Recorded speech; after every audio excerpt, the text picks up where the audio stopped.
बिल्कुल विपिन जी, आपसे समझेंगे क्या समाधान इसके और हो सकते हैं। जागरूकता बढ़नी चाहिए या फिर संख्या और बढ़नी चाहिए, या फिर जैसे काम हो रहा है धीरे धीरे वैसे ही। काजल जी, पहली हाँ बात तो मैं बधाई दूंगा क्योंकि आप लोगों ने आज जो मुद्दा उठाया है जी।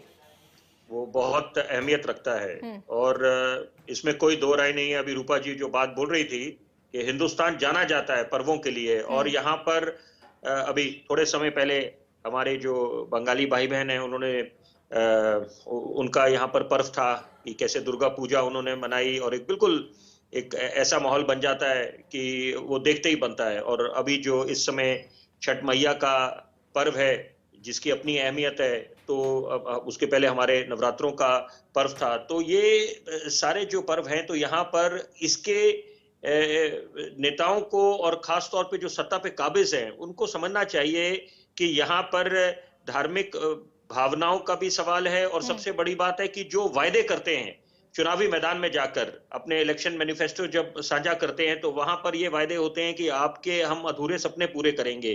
अधूरे सपने तो दूर की बात, अगर यहाँ पर आवाजाही की दिक्कत हो, एक जगह से दूसरी जगह उनको जाने में एक आम आदमी को दिक्कत हो, तो ये आप कैसे हिंदुस्तान को महाशक्ति बनाएंगे, आत्मनिर्भर बनाएंगे।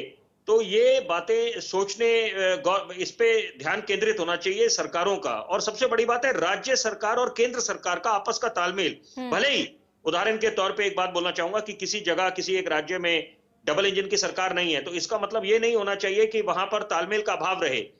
कोरोना काल में जो मुझे लगता है कि आपके दर्शकों तक बात पहुंचनी चाहिए, कोरोना काल में जब आकलन करा गया कि जब लॉकडाउन की घोषणा हुई, तो वहां पर नियमों का अनुपालन करने की आवश्यकता थी कि आप जिस जगह पे हैं वहीं पर आप रहें, हाँ क्योंकि कोरोना का जो प्रकोप था वो अपने आप वो कहर ढा रहा था। तो जी। यहाँ पर लेकिन हुआ क्या, उसके उलट कि यहाँ पर लोगों ने लंबे सफर पे पलायन करना शुरू कर दिया। हम्म। गर्भवती महिलाएं सफर पे निकल गई, जो बैग थे वो ट्रॉली का काम करने लग गए। तो यहाँ पर उसके पीछे जब आकलन करा गया, तो वजह ये पाई गई कि यहाँ पर तालमेल का अभाव, केंद्र सरकार राज्य सरकारों में एक दूसरे पे ठीकरा फोड़ते रहे, उससे काम नहीं बनेगा। अब ये वक्त है कि यहाँ पर समाधान निकालने की आवश्यकता है कि आपको बसों की, ट्रेनों की संख्या भी बढ़ानी पड़ेगी, अच्छी हाँ व्यवस्था करनी पड़ेगी। और बुलेट ट्रेन तो अभी दूर की बात है। यहाँ पर सबसे पहले जो नीड ऑफ द आवर है, जो प्रायोरिटी जिसको देनी चाहिए, प्राथमिकता जिसको मिलनी चाहिए, वो है संख्या भी बढ़ाएं। और सबसे बड़ी बात है जन भागीदारी। मैं बिल्कुल इत्तेफाक रखूंगा यहाँ पर, क्योंकि यहाँ पर सबकी अपनी भूमिका होनी चाहिए। हम लोग पल्ला नहीं झाड़ सकते, एक आम आदमी भी। यहाँ पर सबसे पहले तो जो इसकी जिम्मेदारी है वो सरकारों की है, जो शासन प्रशासन की है, लेकिन साथ साथ एक आम आदमी की भी जिम्मेदारी बनती है कि वो भी अपना योगदान दे। बूंद बूंद सागर तो बनाता है, बिल्कुल और सभी सबसे की बड़ी बात है जिम्मेदारी सबका बनती है, और साथ, सभी सबका की विकास, जिम्मेदारी से ही समस्या का सबका विश्वास, समाधान। सबका बिल्कुल प्रयास। बिल्कुल बिल्कुल सभी की जिम्मेदारी से ही समस्या का समाधान निकाला जा सकता है। प्रमोद